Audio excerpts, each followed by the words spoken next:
J'ai appris avec émotion l'assassinat de 4 militaires camerounais et de 2 policiers dans le sud-ouest de notre pays.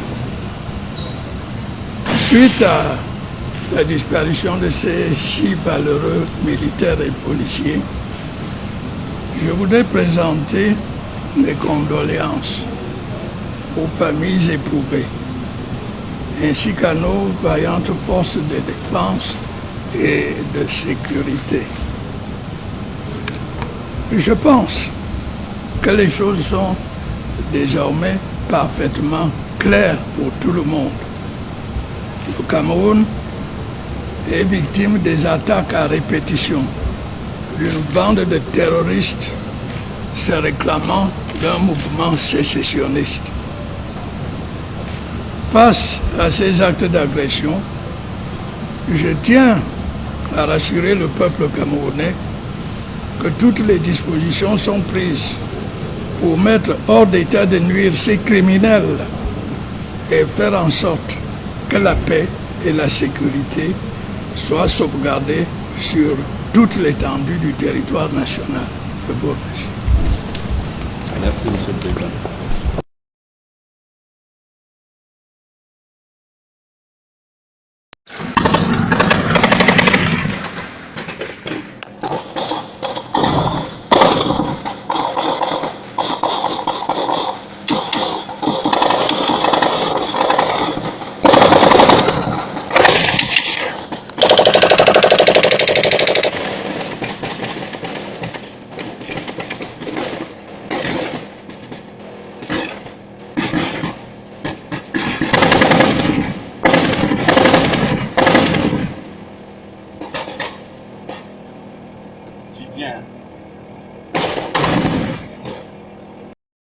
Les gars du nord-ouest et du sud-ouest ont pris des armes. Est-ce que ça m'empêche, moi, de boire mon vin de palme ici? Moi, est-ce que ça... Franchement, parce que quand écoutez, ça c'est du vin de palme fait de chez nous, c'est le vin d'Afrique, donc on va en parler bien. Now we dey shoot. And I'm ready to them. Why? Then just dey shoot any man. And for them. All man is shoot all my house. Why? All thing. All my house. Why? My pillar. Why? Asha. He got all the house. All.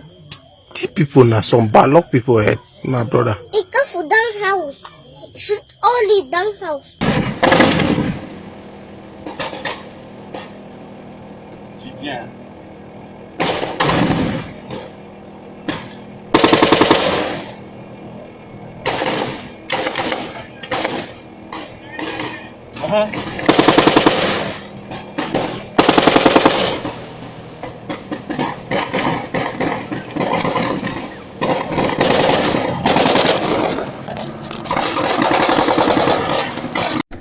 Monsieur Bokolo, je vous dis une chose. Le plus grand malheur qui soit arrivé au Cameroun, c'est l'arrivée de Monsieur Biya à la tête de ce pays. Mais j'ai envie de me demander si à la fin Monsieur Biya ne s'est pas foutu de nous.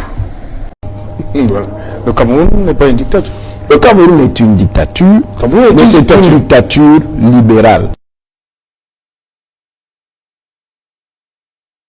Ça dit, moi je ne pense pas à l'utilité d'un système où les gens sont présidents pendant 30 ans ou 40 ans, hein, comme notre président actuel, où les gens sont ministres pendant 20 ans. Donc vous voulez pas que votre père occupe le poste? Laissez-moi continuer. Moi je pose des problèmes de principe, je ne pose pas des problèmes d'individu.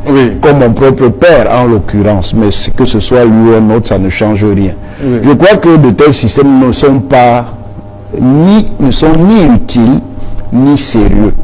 On peut, sur des périodes plus courtes, permettre à ceux qui ont des fonctions de direction politique à exercer d'être plus efficaces, précisément parce qu'ils savent qu'ils ont un temps limité.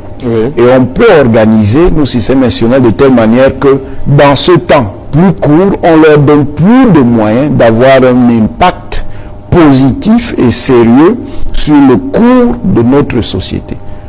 Voilà pourquoi moi, ce genre de système ne m'intéresse pas. Parce que même si vous avez des personnes talentueuses, brillantes, ayant même une certaine orientation morale, pour le dire simplement, bon cœur, dans un tel mécanisme, il y a toutes les chances que ces personnes soient perverties par les systèmes d'intérêt qui se cristallisent évidemment chaque fois qu'il y a un pouvoir, un ordre de pouvoir.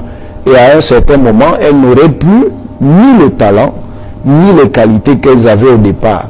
Parce que ces intérêts sordides vont les détourner de ces voies-là. Donc moi, je ne crois pas trop à ce genre de choses. Et j'estime d'ailleurs que pour qu'on ait une société véritablement plus stable, au-delà de la stabilité apparente et la stabilité médiocre qui est la nôtre, nous sommes bien stables, mais nous ne sommes pas stables de manière à prendre en charge de façon satisfaisante les aspirations et les ambitions de la plupart de nos citoyens, qu'on ait des sociétés qui fonctionnent sur une autre base que celle-là.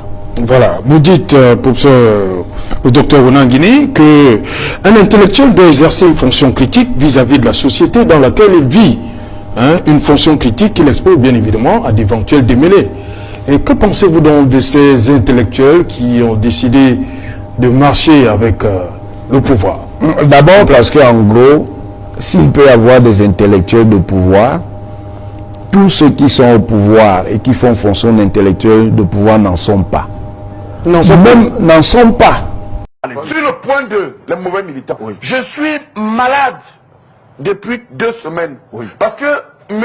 Ayem Mongé, qui est chef de la division économique à la présidence de la République, qui est conseiller technique à la présidence de la République, vient d'être promu PCA de la société Nachigal. Alors que ce monsieur à Paris m'a combattu.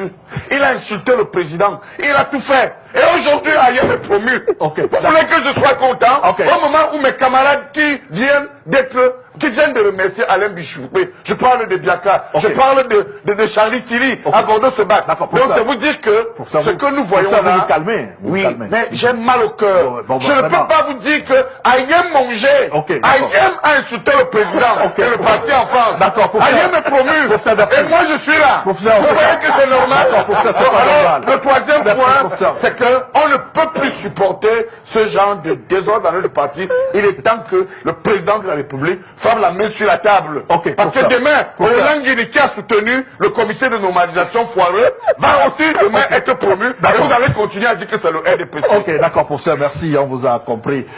Notre professeur, sur une autre question, prenez votre mal en patience.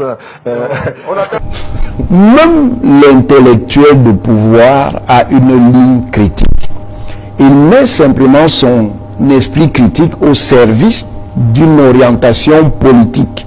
Mais quand il estime que cette orientation politique n'est pas suivie de manière sérieuse et crédible par le groupe politique auquel il appartient, il le signale, et il le signale publiquement, en prenant position, en s'exprimant oralement par des déclarations publiques, en faisant des éditoriaux ou des chroniques, en écrivant même des essais pour critiquer le fonctionnement réel qui correspond à la gestion du groupe politique auquel il appartient.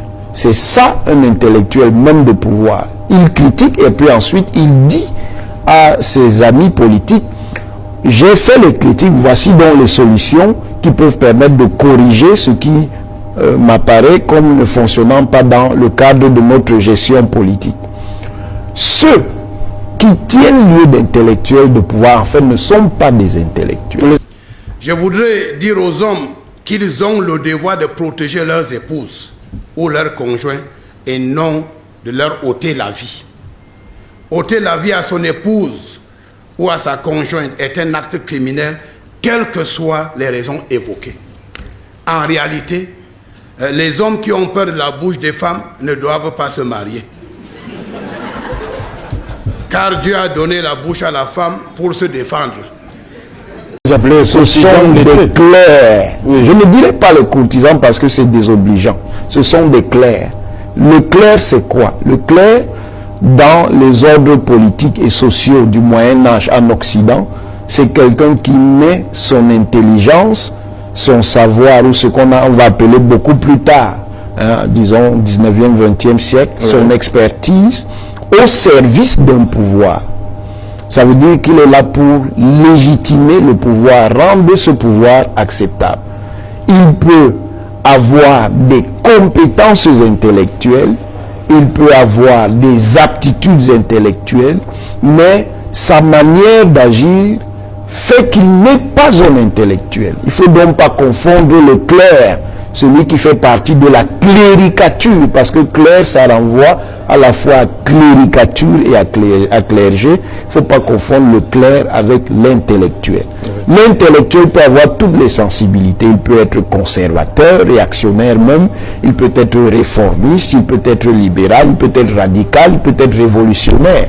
Mais il a toujours la fonction critique quand il examine la réalité. Voilà, docteur Wona, vous pensez que c'est faisable chez nous, dans notre société? Bon, si vous estimez que ce n'est pas faisable chez nous, ça veut dire que chez nous, les conditions de la liberté, les conditions culturelles de la liberté, les conditions morales de la liberté n'existent pas. La liberté ne peut pas exister là où il n'existe pas l'acceptation de l'esprit critique, c'est-à-dire de la capacité à aller à contre-courant de ce que sont les idées dominantes. Maintenant, on peut tout à fait réguler cet esprit critique, mais on ne peut pas complètement le supprimer. Quand on le supprime, on est donc dans une société qui est complètement dogmatique, et le dogmatisme, en fait, c'est l'esprit des sociétés répressives, pour ne pas dire dictatoriales. Voilà. Le Cameroun n'est pas une dictature.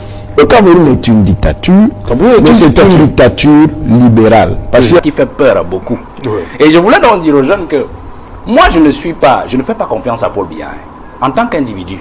C'est pour ça que j'ai dit aux jeunes, je ne leur demande pas de suivre Paul Biya. Je leur demande de soutenir les institutions, parmi lesquelles l'institution président de la République.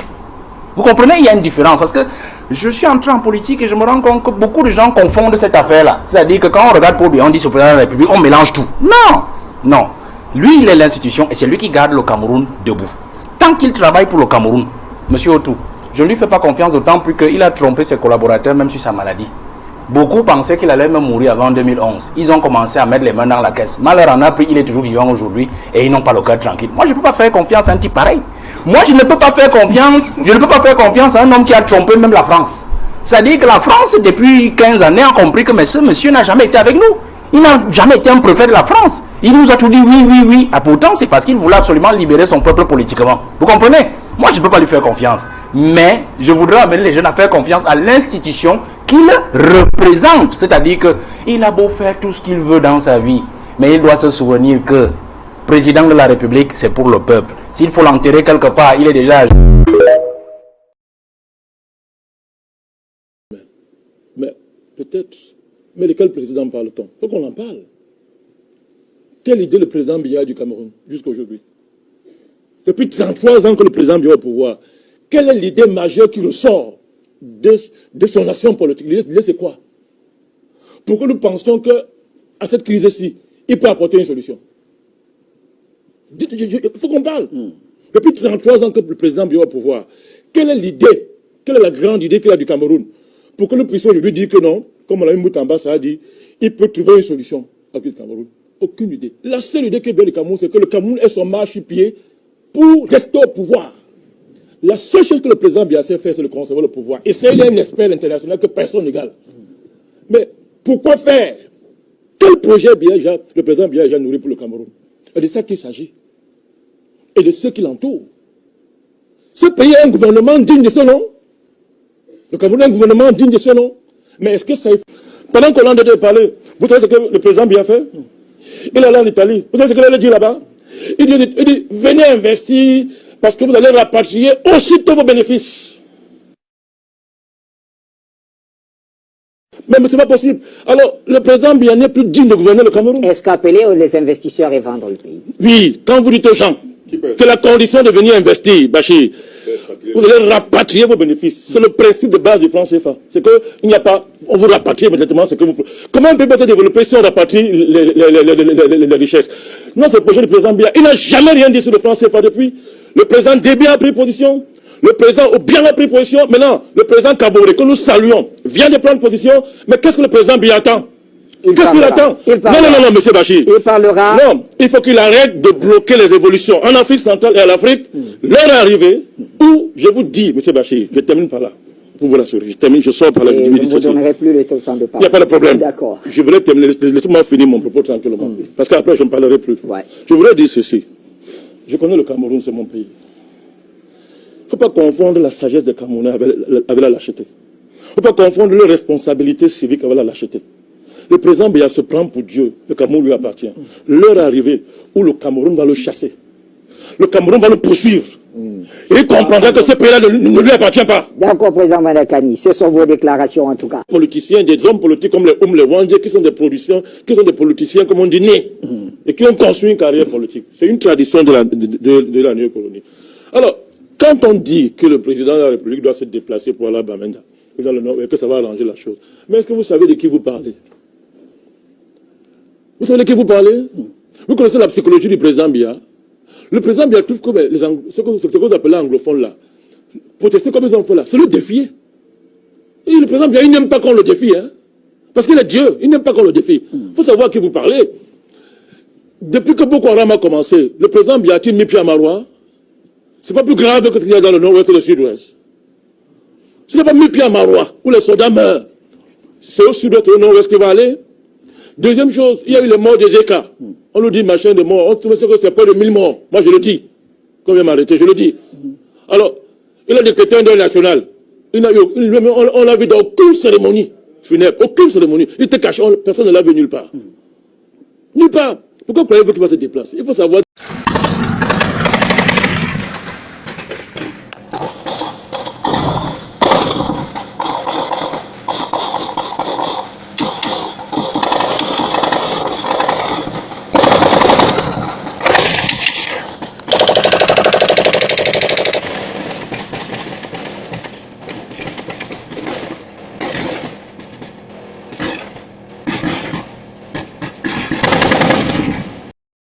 Les gars du nord-ouest et du sud-ouest ont pris des armes.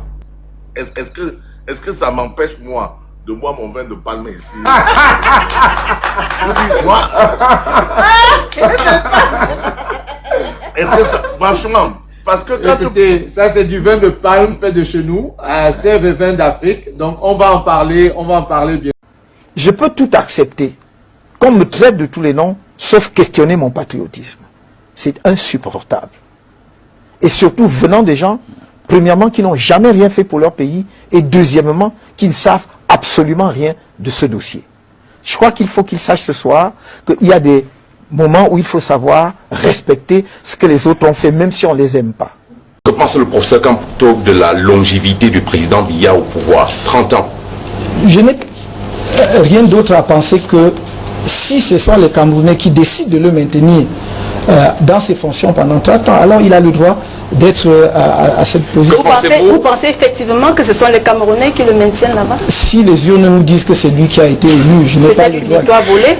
Que pensez-vous de la modification constitutionnelle qui a levé le verrou sur la limitation de mandat et qui a par conséquent permis au président Biya de se représenter? Oui, je pense qu'on aurait pu en faire l'économie, mais puisque le président, qui est un spécialiste de droit public, peut-être beaucoup ne le savent pas, a fait cette révision constitutionnelle, mon plus grand souhait, et je ne le dis pas aujourd'hui parce que je suis un acteur politique à la tête d'un parti politique, c'est qu'il utilise le temps qu'il s'est donné pour préparer de bonnes conditions justement de la transition de l'alternance au Cameroun en se faisant le garant impartial d'élections libres, démocratiques pour que les Camerounais choisissent.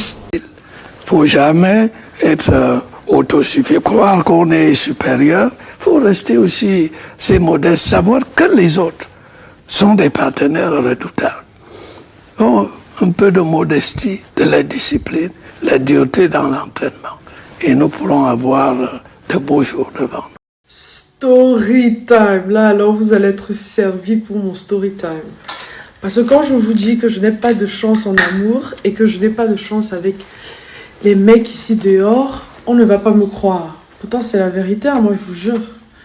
Donc là, vous voyez, là, il est 4h58 et je viens de rentrer de mon escapade de nuit. Pour ceux qui me follow sur Snapchat, j'ai posté, je sais pas, à 4h que je sortais et tout. Et donc, en fait, c'est parce que j'allais voir un mec que j'ai rencontré sur Bumble, en fait.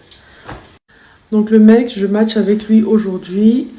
Et en fait, le truc, c'est qu'il vient pas de Genève, il est américain. Et il avait mis sur son profil qu'il est là pendant une semaine et il va repartir. Du coup, quand je match avec lui, j'essaie de faire la conversation, je dis jolie photo et tout. Il me dit, je quitte Genève dans quelques heures, viens me rejoindre. Je suis d'abord genre... Après, j'ai dit, ok, vas-y, je viens. Tu pars à quelle heure? Il me dit, je pars à 5h. Je dis 5h du matin. Il dit oui. Moi, j'étais déjà dans mon lit, que je savais que j'allais roupiller d'un moment à l'autre. Et j'étais genre, ok, il fait 1m92, il est plutôt pas mal, plutôt beau gosse. Il a l'air d'être bonne vibes et tout. Et en plus, j'étais dans mon lit, j'avais trop rien à faire. Et j'étais d'humeur spontanée, on va dire ça comme ça. Tout le monde sait que je prends énormément de temps à me préparer. Ça. Mais bon, vu qu'il voyageait... Mais bon, vu qu'il allait voyager super tôt le matin pour rentrer, je sais pas, aux États-Unis, je me suis dit, vas-y, je vais me préparer rapidement. Et quand je vous dis, je vous jure, je me suis préparée à la vitesse de la lumière. Je me suis jamais préparée aussi rapidement, voilà. Ouh, bon. Je me suis douchée, je me suis maquillée, je me suis habillée, puis réhabillée parce que j'aimais pas ce que je portais. J'ai sauté dans la voiture et je suis allée directement à l'adresse qu'il m'a donnée et tout. Et genre, comme je perdais du temps, bon, je perdais pas de temps, mais bon, il m'écrivait, me disait que I'm leaving at 5, hurry up, babe. Donc j'ai dit, ok, vas-y. Il m'a écrit, hurry up, babe. Ah, vas-y, je me dépêche. Bon, bref, j'appelle donc mon garde du corps et je vais dans la voiture et tout, et on conduit jusqu'à l'adresse qu'il m'a donnée. Ça me prend 13 minutes pour arriver à l'adresse qu'il m'a donnée. J'arrive à l'adresse qu'il m'a donnée, il me dit, on va chiller dans ma voiture, à moi, parce que lui, il est dans la voiture avec son chauffeur, et il veut pas que son chauffeur s'énerve. Moi, j'étais genre, ok, on peut chiller dans ma voiture, il n'y a pas de problème. Mais je dis, il y a juste, il y a le chauffeur dans la voiture, et j'ai quelqu'un d'autre avec moi dans la voiture. Après, il me dit too late. Il me texte too late, genre trop tard. Je dis trop tard quoi? Genre trop tard, tu pars? Il dit oui, il va à l'aéroport. À part si tu me suis jusqu'à l'aéroport. J'ai une tête à suivre les gens partout où ils vont, genre comme une stalkeuse jusqu'à l'aéroport. Genre, je veux pas être arrogante, mais genre, frère, je me suis bougée, je t'ai suivi. 13 minutes après, genre j'ai fait tellement d'efforts et tu veux que je te suive jusqu'à l'aéroport. Alors là, c'est pas la première fois qu'un homme me manque de respect parce que c'est vraiment pas la première fois. D'abord, je trouve les hommes arrogants et qui se croient tout permis, mais de me faire me déplacer après de 5h du matin, que je bouge mon cul, que je me maquille, que je m'habille. Frère, j'ai gaspillé un habillement pour toi et je vais vous montrer mon outfit. Vous allez voir, c'est quand même assez cute, c'est laid back et tout, c'est tranquille, mais c'est cute quoi. Bref, il me dit, à moins que tu me follow à l'aéroport. Et j'ai dit que maintenant, enfin, je suis fatiguée, je vais rentrer à la maison. Ça, c'est la fin de mon histoire. Mais bref, la seule raison pourquoi je suis même allée jusque-là, c'était parce que, genre, c'était trop mon genre de mec, on va pas se mentir. Grand, mignon. Et je pense qu'il a mis un truc sur sa bio, genre, un truc qui peut pas arrêter de parler, dont il va jamais arrêter de parler. Et il a mis les théories du complot. Et j'adore les théories du complot, dont on avait ça en commun et tout. Et j'aimais le fait qu'il était genre direct quand on s'est parlé, c'était genre tac, tac, tac. Mais après, le manque de respect, c'est pas trop mon truc. Bon, pas grave, c'est des choses qui arrivent, c'est même pas comme si on se connaît plus que ça. Je vais vous montrer mon outfit quand même.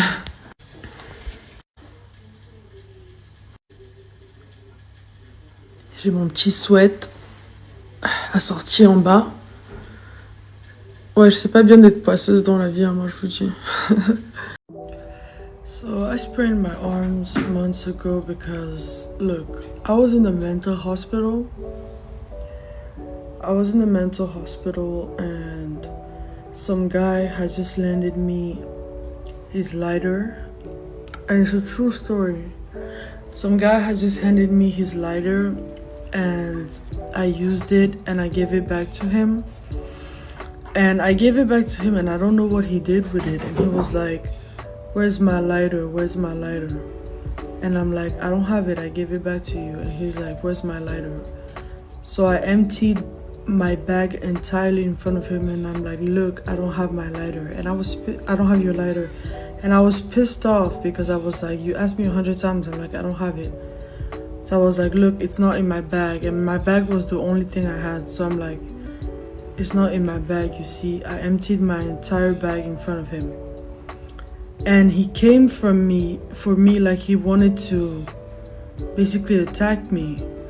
So when he came for me, I like basically pushed back, and he grabbed my arm, and that basically sprained my arm.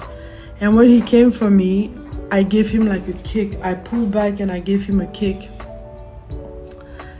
And when I gave him a kick, he got really mad. And he got really mad, and then he like basically, there was a little bit of a table, a wooden table behind us, and there was a loose piece of wood near the table, and he was about to grab that piece of wood so that he could hit me with it. And when he was about to grab that piece of wood so that he could hit me with it, because he was really mad that I basically kicked him, I was like freaking out in my head. I was about to be like, okay, now I'm gonna have to run or something. I was like freaking out in my head. Thankfully, one of my guy friend got between me and him. And I was just like, he got between me and he was like, whoa, whoa, whoa, whoa, whoa, man, stop. Like, she's a girl. And I was like, in my head, I was just like, thank you, Lord Jesus Christ. Because I don't know what I would have done if he had grabbed that piece of wood. He probably would have hit me with it. I probably would have died on the spot, you feel me? Like, it's crazy how, like, men are so scary. It's like, why would you think of hitting a girl with a piece of wood? Like, I get that in a mental hospital there's crazy people, but that's completely insane, like, bro. Anyways, I'm doing my makeup. I'm here doing my eyebrows. I was just thinking of that crazy story of getting attacked by a man for a random lighter. That's why you don't annoy people, because you never know if they're going through like a good day or a bad day. If they're gonna try to hit you with a piece of wood, random piece of wood that they found on the ground. Like, men are so scary. And us lady, like I know how to defend myself, but also you never know, like, you never want to push it too far. You never know if somebody's having like a terrible day. Like, I heard some people, they have issues, like, they're like, you could be arguing with someone at a traffic light, and the next thing you know, like, they're pulling out a gun on you and you're like basically about to die type of shit. Anyways, that's what I was thinking about. And it wasn't months ago, it was years ago, and I would have died over a piece of lighter. There would have been no Brenda today, guys. There would have been none of me. I would have died. Not to be dramatic or anything. I'm trying to show you guys this really easy emo goth look that is really easy to do. It's just one eyeshadow color all over the lid. It's supposed to be really easy because I'm just supposed to be out the door. So hopefully you guys can follow with that.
Anyway, who's ever gotten beaten up by a boy or gotten roughened up by a boy or anything like that? This is gonna be the part where I do the eyeshadow, the one color eyeshadow. But first I'm gonna spray. I put a lot of spray, I love it. Oof.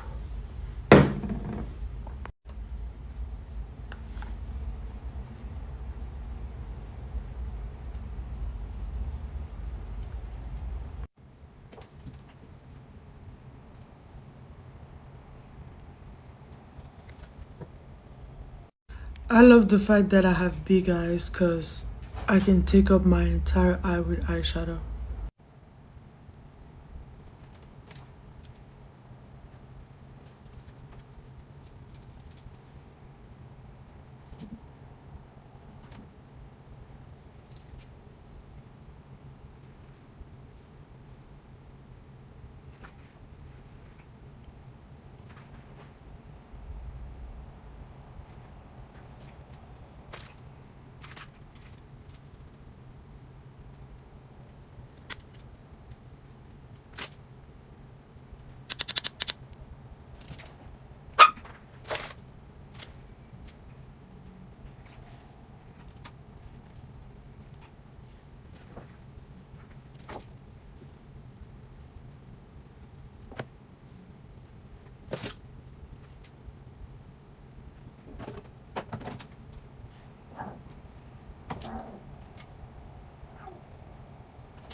And that's the result.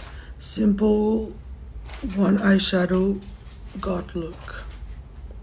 Yep, that's that.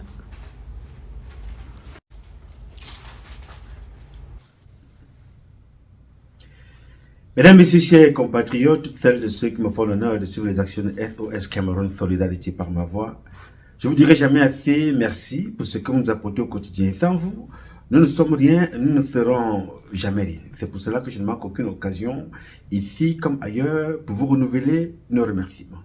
Merci à toutes et merci à tous. Comme vous pouvez le constater, mes chers compatriotes, je ne suis pas toujours chez vous, je suis donc ailleurs. Mais je ne manque aucune occasion de garder en contact avec vous pour qu'on parle un peu de l'actualité, qu'on sensibilise les jeunes, qu'on dise aux jeunes que nous avons fait beaucoup d'erreurs.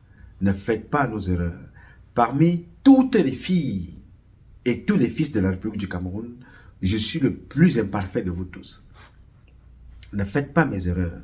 C'est pour ça que j'ai donc choisi de vous sensibiliser depuis plus d'une trentaine d'années, de dénoncer et d'informer pour que certains d'entre vous ne dérivent pas. Le mal existe. Oui, le mal existe. Le satanisme existe. Ceux qui veulent défier Dieu existent. Ne les suivez pas. On n'est pas obligé d'aller à l'école pour apprendre qu'est-ce que c'est que le satanisme. On n'est pas obligé d'aller à l'école ou dans une église pour connaître qui est Dieu et qui est Satan. Satan vit dans le même corps que nous, que moi, que toi. Satan vit en chacun d'entre nous. Il faut le nourrir. Et il est nourri par l'esprit maléfique de certains qui ne veulent pas travailler, qui veulent tout dans la facilité. Et Satan vit donc dans la manipulation de certains d'entre nous, qui ne vivent qu'avec un esprit démoniaque, maléfique en eux. Satan n'a rien. Il n'est propriétaire de rien parce que tout ce qui est sur la terre a été créé par un seul esprit, Dieu. Il a pensé, il a parlé et il a agi. Personne ne peut agir honnêtement parlant sans avoir réfléchi. Au lieu de ça, qu'est-ce qu'on fait? On ne fait que consacrer le pouvoir au palais entre les mains de quelqu'un qui est de plus en plus vieux et de plus en plus incapable du point de vue physiologique. Regardez dans nos campagnes, quand on dit déjà quelqu'un à 80 ans, la majorité traîne avec 90 ans, même en URSS, qui était un gouvernement de vieillards. On n'a pas connu ça. Vous voulez nous faire quoi? Le spectacle qu'on a vu lors de la carte, c'est un beau spectacle. Il faut arrêter. Quelle que soit la santé, quelle que soit la force, vous n'êtes plus à l'optimum. Vous n'êtes même plus à 25% de vos capacités. C'est physiologique. Conséquence. Les gens qui sont autour de vous en profitent pour vous faire pour mener leur agenda, mais en votre nom. C'est la situation qu'on vit aujourd'hui. Sur ordre d'instruction, on prend telle décision. Sur ordre d'instruction, on prend... Alors que vous n'êtes... Puisque vous n'avez plus toutes les aptitudes... Mais est-ce que ce n'est pas l'illusion que le président de la République leur donne? C'est-à-dire... Ce n'est pas un problème. C'est-à-dire, monsieur Bijan... Ils pensent qu'ils sont tout permis. Attendez, je dis... Il n'existe pas un homme fabriqué par Dieu à 89 ans qui soit encore à 25% de ses capacités. Vous n'allez pas dire que Billet est une exception, non. Mais pourtant, il est là. À 89 ans. Pourtant, il est là, docteur. Non, il y a des gens même de 100 ans qui sont là. Il n'est pas là. Il est là, mais on ne fonctionne pas. Ce qu'on lui reproche, c'est qu'en fait, il prétend encore être actif, alors que physiologiquement, il ne peut plus l'être. Le Cameroun, qui a les meilleures ressources humaines dans le monde, est donc entre les mains d'une équipe majoritairement médiocre, malhonnête et bandite. C'est ça notre problème. C'est que, imaginez Lucifer en train de diriger avec son équipe le paradis. C'est ça le schéma. C'est le paradis entre les mains des lucifériens, les majorités, les femmes d'Angola. Voilà le chef de groupe, le chef des lucifériens. Est-ce que vous n'êtes pas Oui, mais je cite un. Parce que je suis au tribunal avec lui, vous le savez. Oui, tout à fait. Et je le défie. 75 milliards des ordonnances, c'est où? Ça, c'est frais.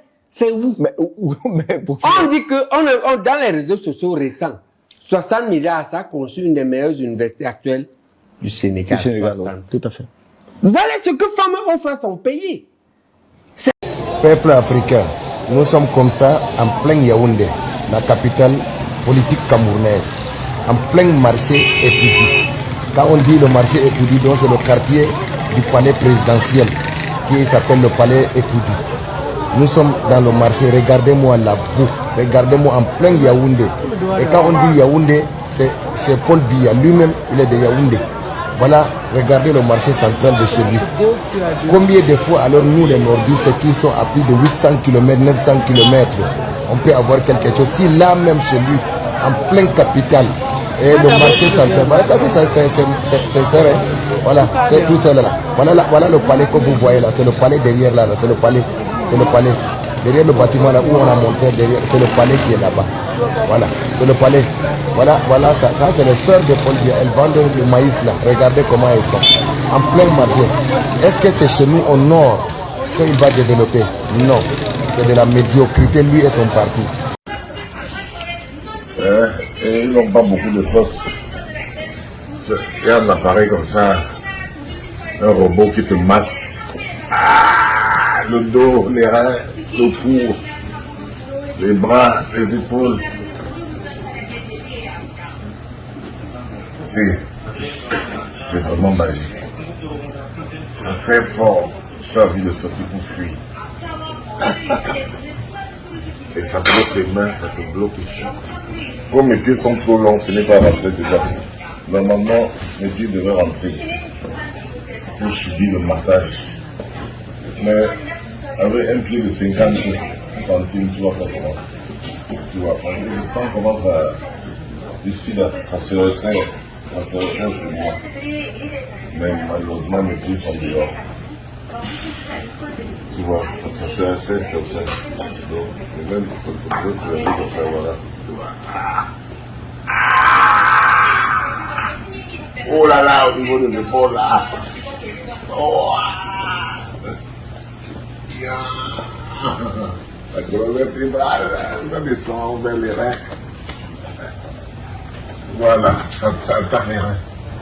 Ça masse jusqu'au fait, jusqu'à la base du squelette. Parce que c'est trop fort. Pour un paresseux comme moi, rien de mieux.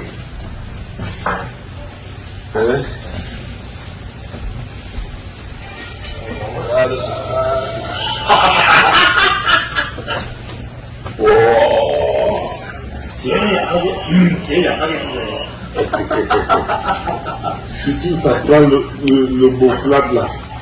Et au niveau des épaules, ça tourne, ça tourne.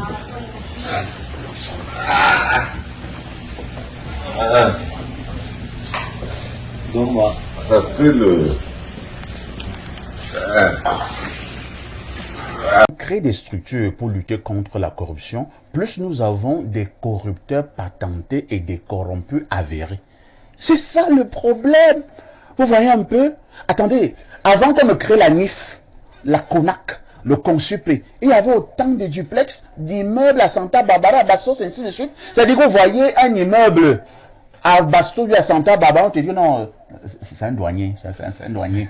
Vous allez de l'autre côté, vous voyez un autre duplex, vraiment, le genre, on te dit non, c'est un cadre des impôts, c'est un cadre des impôts. Et chez nous, ça nous fait plaisir, on est bien habitués. Alors, quel est ce pays, Stéphane Barga, où l'on parle des milliards, comme si nous parlions un tout petit peu du jeu de Ludo. Vous connaissez ce qu'on appelle le jeu de Ludo? C'est-à-dire que vous avez quelques bières là, il y a un petit tableau là, vous tapez une chose là, panglang. C'est-à-dire que vous êtes en train de faire des commentaires sur les lions indomptables. Ah, on en parle tout à l'heure. Non! Je n'ai jamais vu un pays où le milliard est devenu, on banalise le milliard. Il faudrait que nous rappelions encore rapidement à ceux qui nous regardent ce matin que 1 milliard, c'est 1000 millions.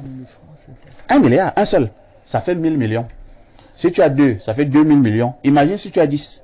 Alors, quel est ce pays où on vous parle seulement de vol en termes de milliards? C'est-à-dire, j'ai l'impression qu'au Cameroun, lorsqu'on vous amène en justice maintenant, et qu'on dit que non, tu as détourné 10 millions, tu énerves même le magistrat.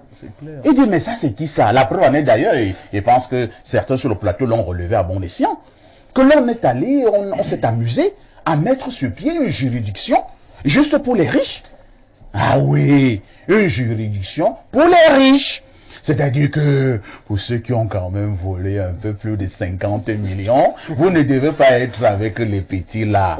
Il vous faut quand même un certain nombre d'égards. Parce que si tu as quand même volé un peu plus de 50 millions, on vous doit du respect. Et voilà pourquoi on vous amène de ce côté. Et quand on vous juge, on ne vous brutalise pas.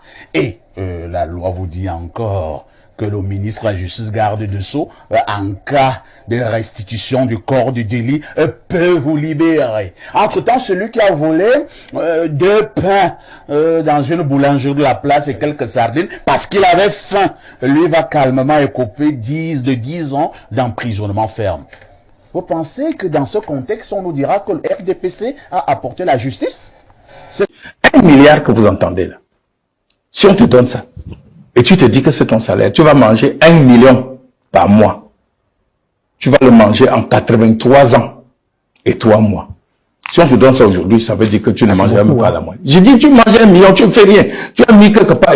Mais dis donc, quand un Camerounais prend 1, 2, 3, 4, 5, mais c'est un criminel. Ce n'est même plus un voleur. C'est un criminel.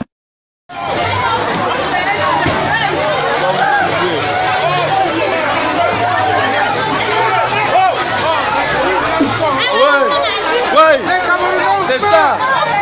Quelle honte! La honte! La honte! La honte! La honte! La honte! On va vous filmer, la honte!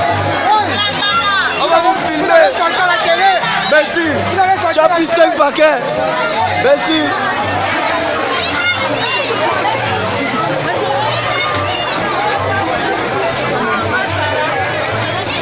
Arrête ça, quelqu'un va me cravater ça encore à ta bête. On les filme, on les... Peuple africain, nous sommes comme ça en plein Yaoundé, la capitale politique camerounaise, en plein marché étudié. Quand on dit le marché étudié, donc c'est le quartier du palais présidentiel qui s'appelle le palais étudié. Nous sommes dans le marché, regardez-moi la boue, regardez-moi en plein Yaoundé. Et quand on dit Yaoundé, c'est Paul Biya, lui-même il est de Yaoundé. Voilà, regardez le marché central de chez lui. Combien de fois alors nous les nordistes qui sont à plus de 800 km, 900 km, on peut avoir quelque chose. Si là même chez lui, en plein capital, et le marché central, voilà, ça c'est serré. Voilà, c'est tout ça là. Voilà le palais que vous voyez là, c'est le palais derrière là, c'est le palais. C'est le palais. Derrière le bâtiment là où on a montré, derrière, c'est le palais qui est là-bas. Voilà, c'est le palais. Voilà ça c'est les sœurs de Paul Biya. Elles vendent le maïs là. Regardez comment elles sont. En plein marché. Est-ce que c'est chez nous au nord qu'il va développer? Non. C'est de la médiocrité, lui et son parti. 2015 à aujourd'hui, regarde la belle maison. Maman, Loda, voilà Joe. Loda, regarde la beauté au mur. Loda, est-ce que tu vois même? Est-ce que tu vois?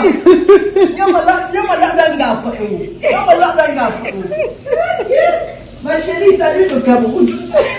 Mamie, salut le Cameroun.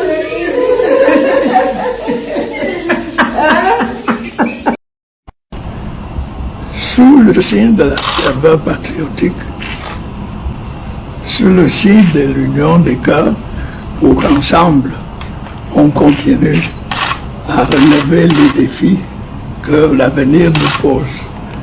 En tout cas, je demande aux Camerounais, dans des circonstances comme celle-ci, de faire preuve de courage, de dynamisme et de volonté.